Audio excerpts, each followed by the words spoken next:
This presentation is about educational change, how we experience it, and how we can successfully navigate through changes. We all react to change emotionally from our own points of view and based on our own experiences. We react because we don't understand the change or don't see value in it.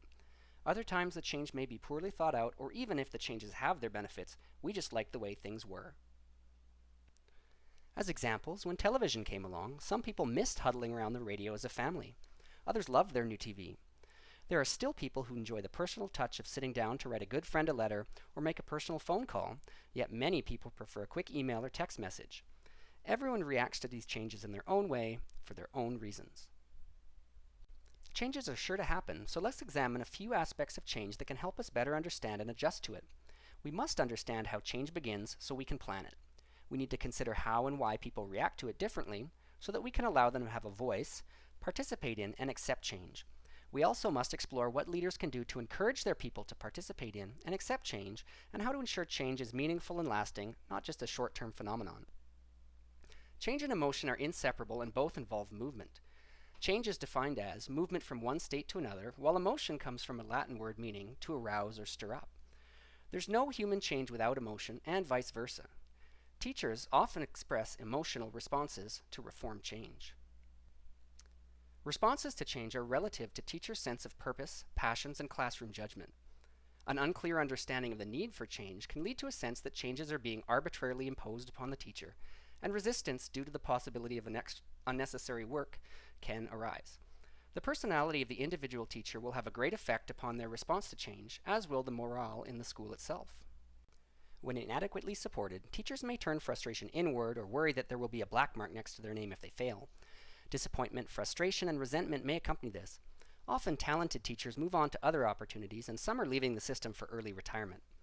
The most positive responses to change occur when it's seen as meaningful, self-initiated, and connected to current ideas that improve teaching and learning. Educational change is initiated when an individual or group decides to pursue a new program or direction. Whether or not the new direction is implemented is determined by the quality and innovativeness of the program, availability of networks within the organization, advocacy from teachers and administrators, the interplay between bureaucracy, policy, and funding, and the level of community support. This is never a linear process, since decisions made in the planning phases often have to be modified during implementation. Events occurring in implementation may provide unexpected results that shed new light on previous decisions. If the changes become a lasting part of the culture beyond 2 years, then it can be said that the changes have been institutionalized. A main dilemma is how to ensure buy-in from stakeholders, such as teachers and parents, to ensure that the new program reaches this point. To further complicate matters, depending on the scope of the change, it's difficult to accurately predict a timeline. Even moderate change can take upwards of 2 to 4 years, while a major systemic change may require closer to 10. Change is bound to fail if planners neglect to consider the individual context where the change will occur. Leadership must not be overly committed to a single vision of change. It often happens that leaders are unaware of the day-to-day realities faced by those who must deal with the upcoming changes. For this reason, leaders must be flexible and learn from the experiences of real-world implementers. Great leaders who achieve large-scale change will start by establishing a goal to close the gap between a current and desired state of affairs, and will attend to the 3 basics of literacy, numeracy, and well-being of students. Large-scale change is about people and developing collaboration. Great leaders focus on socially based processes and orient towards taking action. Judgment is not a good motivator.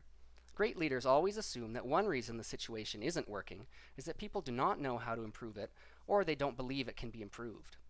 Keeping the focus on people's dignity and respect demonstrates the leader's understanding of the relationship between feelings and motivation. Individual responsibility, collective expectations, and accountability data within the school must all be aligned as conditions for evolution of positive pressure which motivates people. Remember, teachers who are talented often have the most options and may be inclined to leave. Your best people must be involved in the solution, and the solution will benefit from having the best people engaged. There will be bumps along the way, and great leaders will stay the course through continuity of good direction. They forge ahead, tighten the focus, and remain low on judgment. By applying these same principles to other stakeholder groups, great leaders earn credibility within their schools and can go on to build public confidence. You know that you're being successful when public confidence soars. It's important for leaders to help create a shared understanding of the purpose and greater meaning of the changes. Giving meaning to the changes helps motivate individuals to find the energy to implement them. What we think and believe affects what we do, so to create a change in behavior, there must first be a change in beliefs. A continuous discussion of beliefs should occur among educators after changes have begun to be implemented.